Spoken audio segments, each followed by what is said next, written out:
All right, hey guys, Charlani here. So I'm just going to give this a few seconds to kind of get in here. Let me make sure that I'll just give a minute, make sure that somebody jumps on here. And then I'm going to go on here. I'm going to lower my chair just a little bit. All right, we'll give it a minute. All right. Oh no, I don't see it up here. Why not? All right, hopefully somebody gets on because I don't see if I'm on or not. So there we go. All right. Okay, so I'm on here. So it looks like we are good to go. Oh, perfect. Hey, Olgeen. You hear me okay?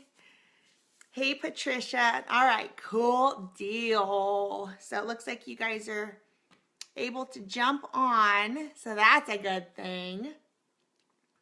Hope you guys are having a good Wednesday night. Oh, man. I've got hockey. I'm going to try and keep this within about 30 minutes because we've got a hockey game tonight. And when I scheduled this, I forgot. I thought for some reason it was tomorrow, but we have a game tomorrow night too. So anyways, I think I'm just going to go ahead and jump right in. You guys know, well, if you don't know, if you have questions, I am an open book. I will answer anything. If you can please just kind of hold those until either the very end, or when you have a question, go ahead and write it into the comments. And even if I log off and we finish up and wrap up here, I will tonight go back through and I'll get all of those questions answered for sure. Okay. All right. So let's just go ahead and we'll get started. So my name is Charlani. If you guys don't know me, thank you so much for jumping on live, and welcome to those of you who are watching the replay who weren't able to make it on at this time. I get it. I know 4 o'clock on the Pacific Coast is a bad time for you guys.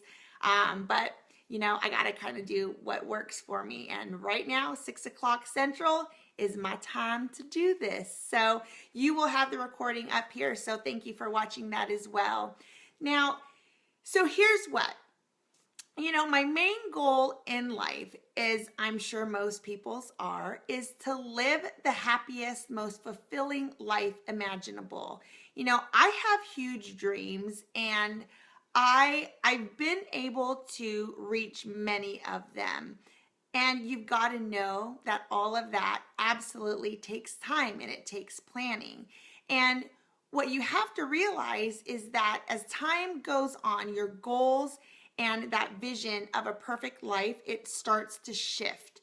The things that you want, they start to change. So, you know, have you ever worked really, really hard for something and then you get there and you're like, oh my gosh, this is not what I really wanted. You've got to realize that, you know, what you thought you actually wanted, it didn't make you happy, or it doesn't make you happy at all.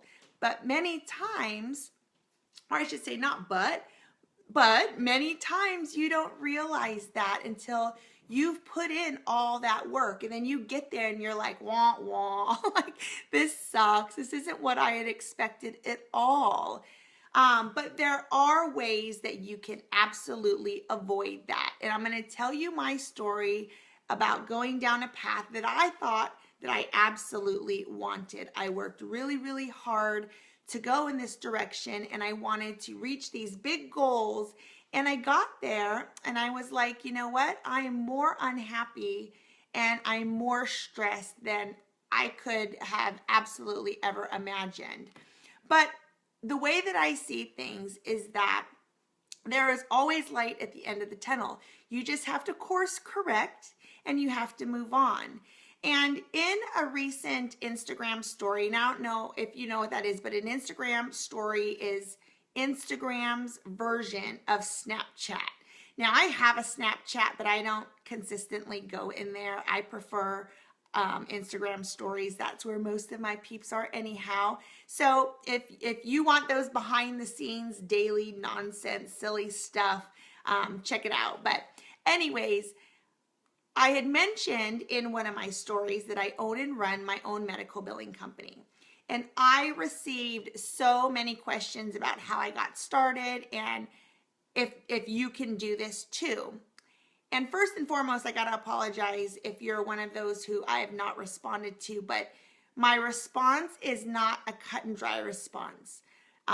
It's a bit of a detailed response, and this video, this live stream is actually my response to that. And I struggle to convey properly in written format or in a 10-second video clip. So that's why I've decided to just let y'all have it here. I'm going to tell you all of the great stuff. I'm going to tell you some of the not so great stuff, and then you can decide, you know, about what I do and if maybe you even think that it's something that you might want to do. So I'm here to explain all of that, the entire journey over the last 15 years, and then you can decide, like I said, if it's something that you think you maybe would like to do. So I'm going to start with, you've got to make sure that you're doing what you love. And I know that, you know, wherever you are in life, no matter what age, no matter what your background is, it's never too late to start over, to switch things up if you're not happy or if you don't find fulfillment in what you're doing. You can change things up at any time. You can change things at any place, and you can do anything that you want, but it's going to take work. But if you're passionate about it, you're going to find that time and you're going to figure it out.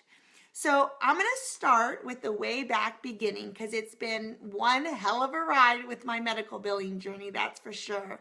And I'll say I am so grateful for my company and all that it was and all that it still is, even though, you know, from what it was back then, it's a lot different. I run it a lot differently than I used to.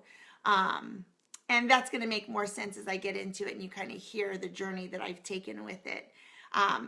So I'm going to start back from when my son, who is now 17, he was just a little bit over 1. I worked full time. Rob worked full time. So he had to go to daycare. We had 2 kids. Kaylee at that time was about 4 and was also in daycare. They were at 2 separate daycares. They couldn't be in the same one because of their age difference. And you know, we were young parents, so we were poor. We had very, very little money. We struggled to make ends meet, but we made it work. We hustled and we did our very best to take care of our family. And that has been 100% our number one priority always. It's always been to do what's best for our family. And just side note, your family should always come first too. You know, if you've got little ones, you've got to cherish that time, because I'm telling you, and I know everybody says it, I get it. Everybody told me the same thing. You know, time flies. It goes by in the blink of an eye. But I'm telling you, it does. It absolutely does. So if you've got those little ones, or even if you've got grandchildren, and it's funny because I actually can't. My daughter is 20. And I actually can't wait I was pregnant when I was her age with her. And I can't wait to be a grandma. I love the littles. I just love the little babies. And my family all lives in California, so I don't get that baby fix here. So anyways, so I worked, Rob worked, the kids were in daycare, we're barely making ends meet. And to be honest, we didn't always. It was definitely a struggle for us. And I went to pick up Robbie one day from the daycare, and the provider came out, and she didn't know if she was going to be able to watch him anymore because he didn't nap. He wouldn't go to sleep. Robbie is a different kid. He didn't take naps after he turned 1. Even just before he turned 1, he just didn't. He did not nap during the day. And until this day, he still doesn't nap during the day. If he naps, we know he's really sick. So I could see where this was going with him, and I knew that his time there was numbered. Now, as a mom, it feels horrible to leave your kid at a daycare where you don't feel like they want him, right? Like, that's the worst feeling ever. And it was at this time that I really started thinking that I needed to maybe start working part-time, and that I really wanted to start making that change. I wasn't happy. The lady watching, my kids for 9 hours out of the day wasn't happy, and I just knew that we needed to get him out of there. So we did. We found him a new daycare, and and within 3 days, I got a call from this new daycare lady that he had bit a kid. Then the next day, he bit another kid, and that parent was super upset, like we had any control, over what he was doing. But that was kind of the warning, and then he bit again, and that was kind of the final straw, and she just couldn't watch him anymore because the other parents were upset that, I've got this little monster who's in there biting their kids. And I guess I was irritated at the time, but I guess I understand it now that we're so far removed from it. But he kind of got blacklisted. Like, there's this daycare networking system because he was labeled as the biter. And, as you working moms know, it sucks so bad to have to drop your kids off at a daycare and be away from them for 9 to 10 hours a day. It's like the majority of their lives. And then to know that they aren't happy there, it was terrible. It's almost unbearable. Robbie never bit us. He only bit other kids at the daycare. He never bit his sister. He never bit any of the kids when we were around, when he was, at playtime with them. So when the daycare people would ask us, what are you doing to correct him? It was like, nothing. He doesn't bite us. So we went through 3 daycare providers, 3 different daycares in 2 weeks. It was the most stressful time ever. And although my company that I worked for was very understanding, you can't keep leaving work all the time to go get your kid. They have a business to run too. So I ended up staying home. And Rob, for the most part, had to work because he definitely couldn't lose his job because he had made more money than me. So you get where I'm going with this, right? I ended up having to be a stay-at-home mom. And we decided that we'd make it work. We cut back where we needed, and we figured it out. And about a month into it, I realized that I did not like not working. I didn't like not working. And not the working part. Like, I loved being at home, but I didn't like not making my own money. There is, and I know some people are going to fight me on this, and I get it, and that's okay. I have very close people to me who don't believe this way either, but I feel like there's an identity associated with making money. And I did not like the feeling of not having that worth. And I get that, yeah, a mom's job is the hardest job of all, and it's the most rewarding, but I've got to be honest, I needed to make that cold, hard cash, and I needed to be able to go and do my nails when I wanted, or I wanted to go buy a new outfit when I wanted, and I didn't want to have to ask my husband if I could. Did we have enough money for me to go spend $20 to go get my nails painted? And mind you, and I'll just say, caveat is Rob never told me no to anything. Like, I could go get something if I needed it done, but he would never tell me, no, that's not true. I wanted a BMW once upon a time, and he told me I couldn't have one.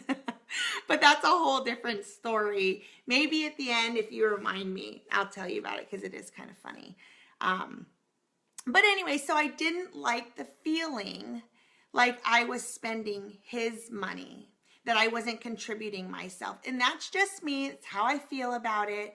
Maybe it's because, I grew up with very extremely hardworking parents. It was always just something inside me that I believed that you should be able to support yourself. My mom is one of the hardest working women, and it's always just been ingrained in me that you should always be able to support yourself, and not being able to do that, just for me, it didn't sit well with me, right? And I've been with my husband. We've been together for 23 years. On Saturday, it's our 23rd anniversary. And you just never know. I mean, who knows? He might someday find some young, hot little thing, and, he may leave me high and dry. Let's hope that that isn't the case. But then what would I do if now that's the situation, and here I am having been a stay-at-home mom for 20 years? I mean, that's not something that was ever going to be a problem for me. I always knew that I was going to be able to support myself no matter what. So I knew that I needed to make money, but I also knew that I wanted to be at home with my kids. I loved, taking Kaylee to school and being able to pick her up. And I decided to start looking for ways to work from home. And it was like this big old neon sign, because I remember sitting at my dining room table and a commercial came on for what's called at-home professions. And it listed a bunch of courses that you could take. And I don't know why the medical billing stuck out at me, but it did. I called, I got the brochure, and within about a week, they mailed me all of this stuff. I think the course cost like $1,500, and we were able to make payments over a year or whatever it was. So I did it, and I literally went through all of the modules, did all of the testing, and it took me, it was supposed to take 9 months, and I went through it in 3. I mean, I went through all of the modules. I took the tests right after. Everything was done online, and I went through them one by one, and I kept going. And I had my cute little desk area set up. I sectioned off a play area for the kids, and Robbie was still very rambunctious 2-year-old at this point, and I had blankets and pillows propped up so that he wouldn't hurt himself. And I went to work, and he was behind me or on the side of me, and I sat at that desk and I finished that program. And yeah, just as I was finishing things up with it, Rob got a promotion, and we moved from Fresno to Visalia. And that was rough. I didn't know the area. I didn't have any friends, but we were young and we were adaptable. Rob's now making more money. We had this cute little house. Kaylee was starting kindergarten. And I finally had this piece of paper that said that I was a certified medical biller, right? This piece of paper that was going to change our lives. And I was on top of the world because I was going to work from home, and we were going to be rolling in the dough, and I get to take and pick up Kaylee, and things seemed to be really coming together for us. So I went online and I created postcards and business cards on what's called Vistaprint.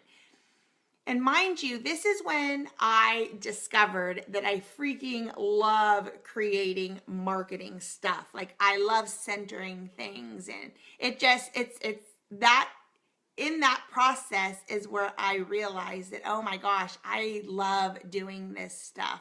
And side note, if you want to create business forms like postcards, flyers, business cards, Vistaprint is awesome. It is absolutely awesome, and they're pretty inexpensive, and you get really good quality work from them. So anyway, so I created these flyers and these business cards, and I mailed them out. I only could do like 50 a week because we couldn't afford any more than that, because you got to pay for postage. So after about 3 months, not one call, not one. And after that 3-month period, I was starting to get that desperate feeling of, oh my gosh, I've wasted all this money. I've wasted all this time. I spent months, I called offices, and I now know that it's really hard to get past an office manager. I started walking in my postcards and my business cards. I was personally going in and physically handing them to the receptionist, or if I was lucky, I was able to hand it directly to the doctor.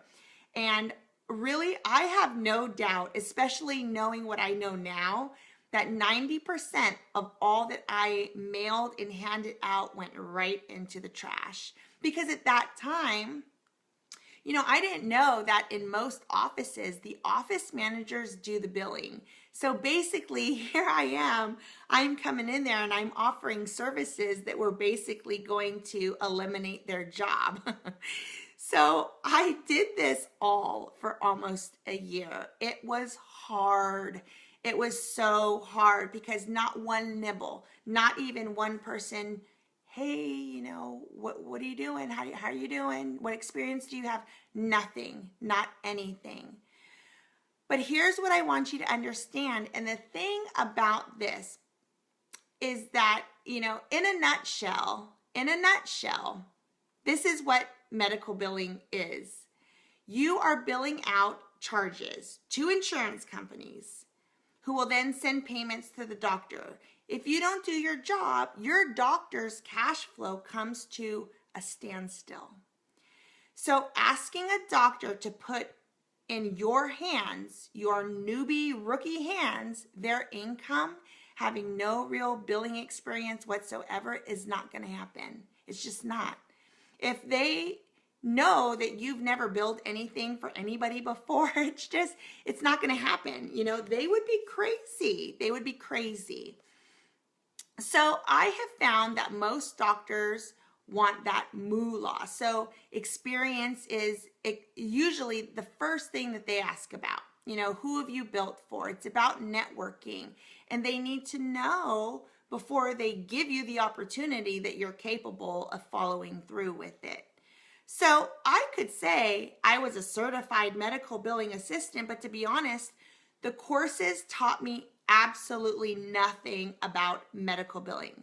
I'm going to teach you right now in probably the next 10 seconds what I learned in those 3 months, which technically was supposed to be a 9-month course.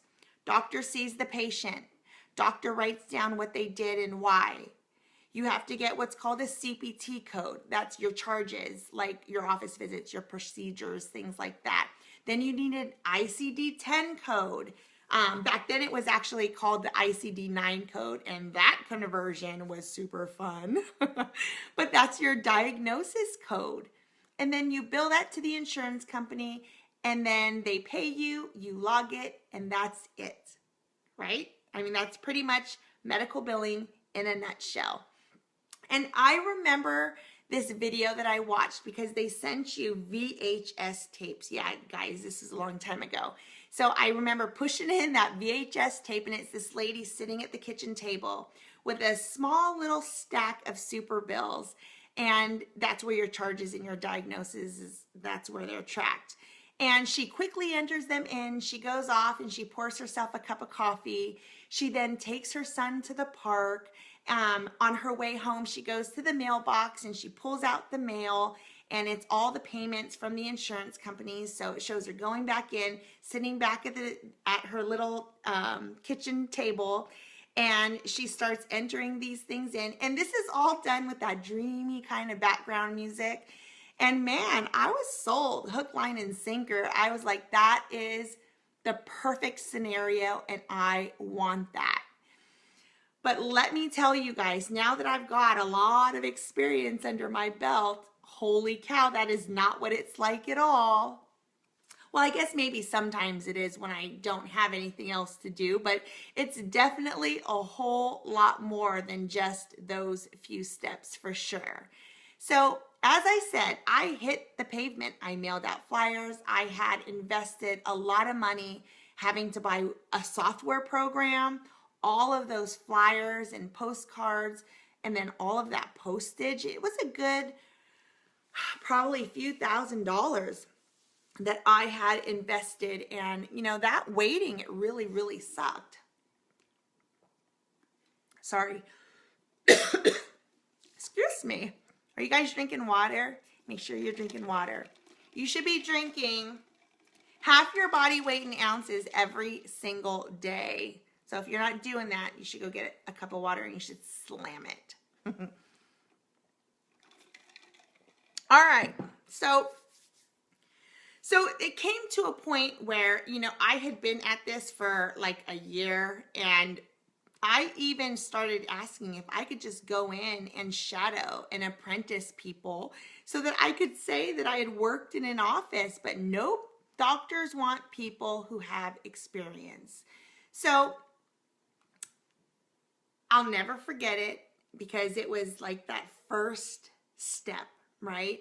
It was a few days before Thanksgiving. I got a call from Dr. Seymour, and he wanted to know if we could meet and that he just needed somebody very part-time and if I'd be interested. And of course, there was no hesitation. Yes, when, right? And so this is kind of where my journey begins. And he was this little old man. He was so cute. And I honestly think he was probably in his 80s. He was pretty much retired. He worked very part-time. And for me, it was perfect. I didn't care how much I made or how much I even worked. I just needed to say that I had experience. So little does he know that I would have paid him to let me do his billing, right? But he didn't ask any questions. He showed me around his little office. He paid me a flat fee of $500 a month. And I did that for about a year. And here's what's so funny. So we're sitting there in this initial meeting, right? And I'm talking to him and he pulls out a flyer. This is the flyer that I made like months and months ago. It was one of the first flyers that I ever made. And it was just a regular piece of paper. It was actually on this cream colored piece of paper because I thought it was fancier than white. And it basically just said, hey, my name is Charlani. I am a medical biller. Do you need help? Here's my phone number. Please contact me. And he had folded it all up. It was like this big, and he had it in his pocket. And I mean, it looked like he probably had put it through the wash a few times. And, that just goes to show you never know. He had kept that flyer for months. And I know this because it was one of the original ones that I had sent out. So he literally saw maybe 5 patients a week, and the billing was only to Medicare, which is the absolute easiest to bill to. So honestly, it was like that video. It was super simple. He was my perfect first client scenario. I was able to, figure things out. It was super small scale. So literally, it was absolutely perfect. And then a few months later, that is when things really kind of went to a different level. So I get a call from a doctor who asks if I'm still accepting new clients. Yeah, right? I guess I should have said, well, I don't know. It depends. How much are you going to pay me? But he says that he found my postcard in a drawer, and he said that his biller had just quit, and he had been going through the drawers to kind of see, what she had left him with. And he was calling to see if my services were available, and available like tomorrow. And she basically had not been doing his billing for weeks. So his billing was basically a disaster. He was not getting any cash flow coming in. So he was also in a panic because he wasn't making any money. And he didn't know anything about billing whatsoever. And so it was a perfect situation for me. He didn't ask me anything. It was, hey, are you accepting new clients? Yes, I am. Can you come in tomorrow and fix this? Absolutely, I can. And for me, it was a perfect situation because I learned everything I know now about billing from fixing that biller's errors. So I'm forever grateful for her because if she hadn't screwed everything up so badly, my company likely would not be where it is today. I was able to go in, I was able to rebill stuff, kind of figure it all out. And then I got to be the hero, and I learned a ton. So the way that it worked was I went into his office at like 5 a.m. before anybody got into the office, before Rob went to work. I grabbed all of the paperwork from the day before, and I worked from home during the day. Now, mind you, it was one of the most stressful times ever because I did not know what the hell I was doing. I worked all day, I worked all night, and I was winging it, and I was playing it by ear.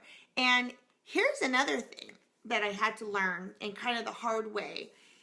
And so against how I believe life should be, right? I do, Olgain, yes.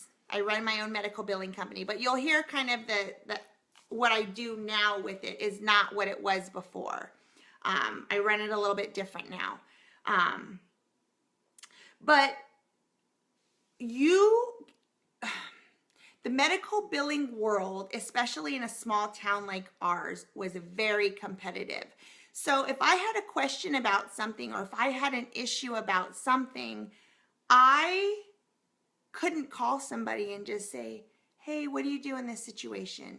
Or what is it that you do when this happens? Or who do I call to find out how to get this to work? The other medical billers in our area didn't want to have anything to do with me, and they did not return my call ever. And it was terrible, and I was very much alone because I really didn't have anybody to go back to.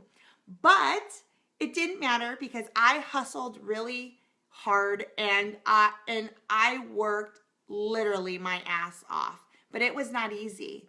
I didn't get a lot of sleep those first months. And, you know, he was, and he is still, a full-blown physician's office. So I wasn't dealing with just Medicare now. Now I was dealing with Blue Cross and Blue Shield and TRICARE, all of those private insurances, and talk about a whole new ball game. But I worked hard, I taught myself what I needed to know, and I created my own process. And to be honest, it's the exact same process I use until this day. And that's how it all kind of started for me. You know, I am a very ducks in a row kind of a person, and creating this system that really worked for what I was doing, you know, made everything easier. So now, for the most part, in all of the businesses that I run, we have systems and we have processes set up because it just makes training other people so much easier, right? And so for the medical billing, I loved it. I absolutely loved that I could sit there and I can at the end of the day say, this is what I did. I was proud of myself, you know, and I'm still very, very proud of me and what I did and what I accomplished in my company. But like I said, it's hard to get started doing this on your own. I put in the work, yeah, for sure, but I also got very, very lucky. My stuff was found in the right place at the right time. So, you know, if you're willing to put in all that work, if you have the patience to wait it out, and then if you're lucky enough to get somebody to allow you to do their billing, yeah, it's a great way to make money. But a lot had to line up just perfectly for me. It certainly did not just fall into my lap. So I worked from home for a couple of years. I had 4 doctors. My kids were now in school, and I got office space. I got a couple more clients, and I hired employees. And it's at this point into it, about 5 years in, that things started to really shift. And I had this big dream of wanting this huge 5-story standalone building. And we would be driving, and, you know, Rob and I would be in the car, and we would drive past this building with these glass levels. And I would say, I cannot wait until Elite Medical Billing owns one of those. And I wanted my, you know, Elite Medical Billing to be all up at the top. And I wanted down at the very bottom level, I wanted there to be a daycare. I wanted there to be a gym and a cafeteria. Like, I had all of these things envisioned for a perfect workplace for my employees because I wanted them to have like what I wanted. And then third level was going to be where you enter in charges, and fourth level was going to be where you post your EOBs, and fifth level was going to be the executive offices and all where the reports were written. So I had like this big vision of exactly how I wanted my business to grow, and that was going to be my end game. And I was on my way because we were in this really nice office space. I was growing. I had people who, wanted our services. And then kind of the game changer. And I guess not game changer in a good way. It kind of depends on how you look at it. So I get a call from this doctor. And he is a multi-practitioner practice, which means that he had, there were maybe 5 or 6 doctors and nurses and PAs that worked within this one practice. He was 4 times the size of any of the clients and accounts that I had already had. And I'll tell you something, in my entire life, I have never been as nervous for that interview than I was when I went to go interview with him. And I remember calling Rob. I was sitting out in the parking lot, and I remember calling him and just saying, I don't want to go in. Like, we don't need this. I don't know if I can do it. I had doubted myself, and I'm for the most part, I'm a pretty confident person. But that day, it all went out the window, and I wanted to cry. I felt sick to my stomach. I'm like, I'm so nauseous. And he just was like, you just got to calm down. Just take a deep breath. What's the worst that's going to happen? You won't get the account, and you're not going to be any worse off than you are now. So what have you got to lose? And I was like, oh yeah, you're right. So I went in there and I faked it until I made it. And I nailed that interview, and we got the account. And I'll tell you, that account made us over $10,000 a month.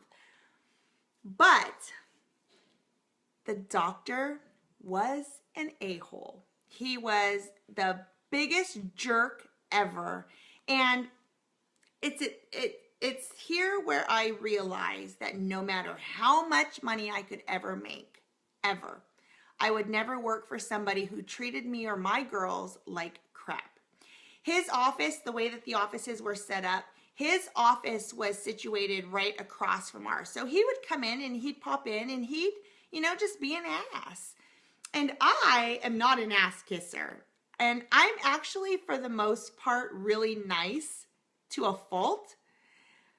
I'm kind to everybody until you piss me off. And mind you, it takes a lot to get me there, but he got me there. Needless to say, we cut ties a little over a year after I took over his billing, and it was really, good riddance. And it was at that point that I no longer had the same vision. I no longer wanted that multi-level office building. I no longer really wanted employees. And let me tell you, being in charge of employees is hard. That's a whole different ballgame that I had never even considered. I basically went from that, serene mom sitting at her kitchen table doing this billing and taking her son to the park to now having to deal with human resource issues and work schedules, and their problems became my problems. And, I was dog tired. I was working more than ever, and it took its toll for sure. And I realized that this was the exact opposite of what I had really wanted. And this big, huge dream that I had was no longer a dream. It actually had become kind of my worst nightmare. And seeing that end goal, that big old building, I had never considered the toll that it was really going to take on not only me, but my family too. And that's when I really had to switch gears, and I needed to figure out how to undo everything that I had created. And now I had employees, and it sucked because the last thing I wanted to do was to leave my girls unemployed, right? And fate stepped in for me once again, and Rob got this big promotion, but it was going to move us from California to Texas. And what's funny is that I think he was pretty hesitant at first to ask me even if I wanted to move, because I'm sure he thought, her business is here. Why is she going to want to give all of that up? And I hadn't at this point really told him how I was feeling about it, and how I really did want to just fold up shop and start from scratch and downsize, because I was ashamed that I was no longer happy with what seemed to be such a perfect thing. I own my own company. I am a business owner, and I was ashamed to say that I didn't want it anymore. And I had friends and I had family who were going out and taking these medical billing courses. No matter how much I said, it's not easy. I'm telling you, it's not easy. They would do it anyways. And it was really hard for me to then have to say, you know what? It looks great on the outside. And I almost felt like I was not showing gratitude for what I had, because I knew that what I had was what other people wanted. And it was hard for me to accept that I didn't want that anymore. But as always, it worked out, and it couldn't have worked out any better. I made the choice to not sell my company, which I definitely could have, which people still think I'm crazy for, but here's what I did. So I split up my clients and I set up my employees with their own home offices, and they now were mamas that could work from home. So it was a win-win, and my clients had no interruptions in their cash flow. So they were taken care of, and my employees were now set up to create their own businesses as they wanted. And, I had built really good relationships with all of my clients. I had trained all of my employees really well. So talking my doctors into letting them do this was very easy. It was not an issue at all. Now, I have kept 2 of my longest standing doctors. I still do their billing here from my home office today. And,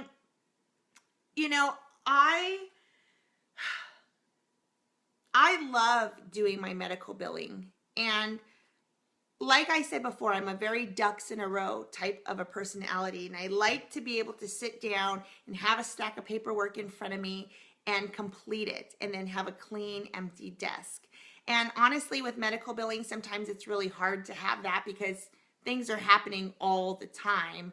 But that's, I'm happy now, and I'm gonna keep the 2 doctors that I have. And it's just, you've got to learn. Well, I'll say it this way. There's 2 lessons that you can learn here. One is that your vision of what your perfect future looks like is going to constantly change.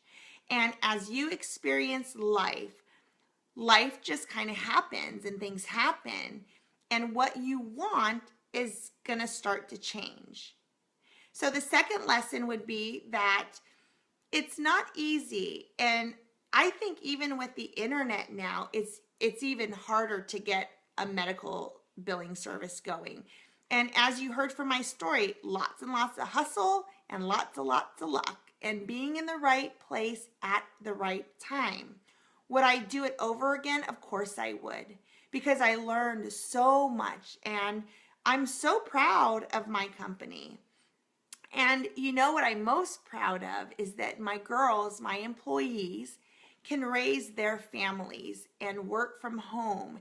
And I feel like I got to play a big part in getting them set up, and it made me feel so good.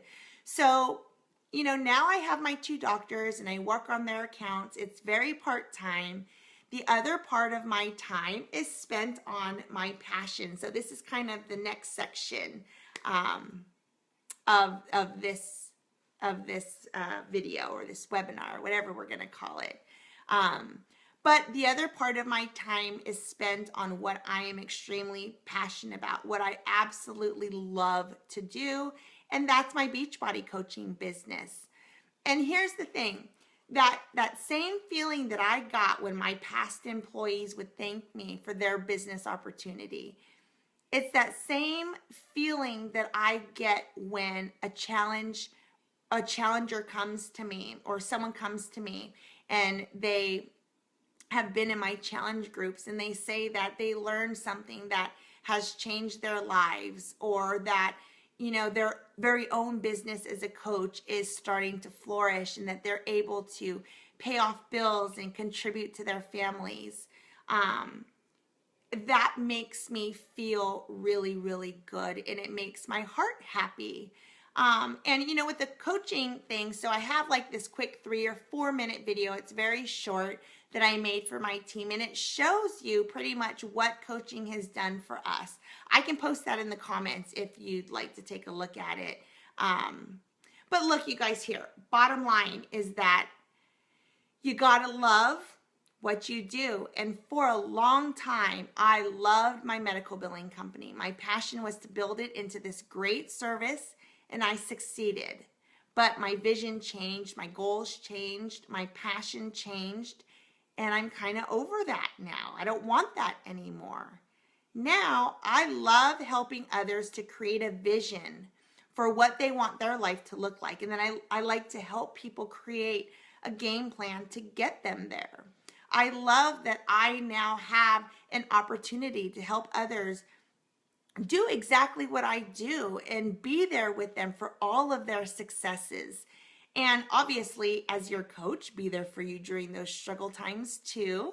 But hopefully with my coaching and the training that I've got set up for everybody, you've got a lot more successes than you do struggles.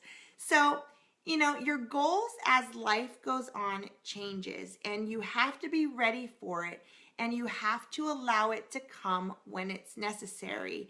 And when other opportunities present themselves, you've got to grasp it and you've got to give it your all, because you're going to be successful at anything you want, as long as you put in the hard work for it. So if you want to be a medical biller, then you know what it takes. I've laid it out for you. You've heard my story. That's my story. I'm sure there are hundreds of others out there who will have a different version of how they became a medical biller. But if that's what you want to do, then go for it. Go and do it. If you want to be a coach like me, then you can do that too. If you think that might be a good fit for you, but you're kind of like, because I didn't go into all of that here in this, while we're chatting here. That's kind of not what this one was about. But, I'm more than happy to send to you all of that information. You just got to reach out, let me know. I'd be more than happy to talk about it with you. So, all right, guys, thank you so much for spending this night with me. I appreciate you jumping on, and I hope that I've answered all of your questions, especially those questions about medical billing, and I've given you enough information to decide if you think maybe it's a path that you should go down. All right, guys, so I got to get going because I have got a hockey game to go to, and I don't know if you guys can tell, but I literally have probably a whole half can of dry shampoo in my hair. I got to go throw a hat on real quick because my hair is dirty. So do you guys have any questions for me before I log off? I think I've got a couple minutes. So I'll give you a second. So just let me know. All right. Yeah. Oh, yeah. Patricia, I see your OMG comment. I'm assuming that was when Robbie got kicked out of all kinds of daycares. Yeah.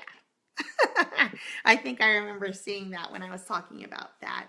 And you know what, Patricia? Reach out to Carrie. Let her know. I think I saw Carrie joined on here. So you guys talk about it. If you have questions, I'm here to answer them as well. So I would love for you, Patricia, to join our team. Absolutely. For sure. So get a hold of your coach and let her know. And for anybody who might not be on, and if you have questions about anything that I've talked about here, if you have questions about how to get a medical billing company started, let me know. Just message me and ask. If you want more information about coaching and what I do and how maybe you can do it and join my team and do it alongside me, I am more than happy to give you that information as well. So, all right, guys, I hope you have an awesome and wonderful evening, and we will see you soon. Okay, bye.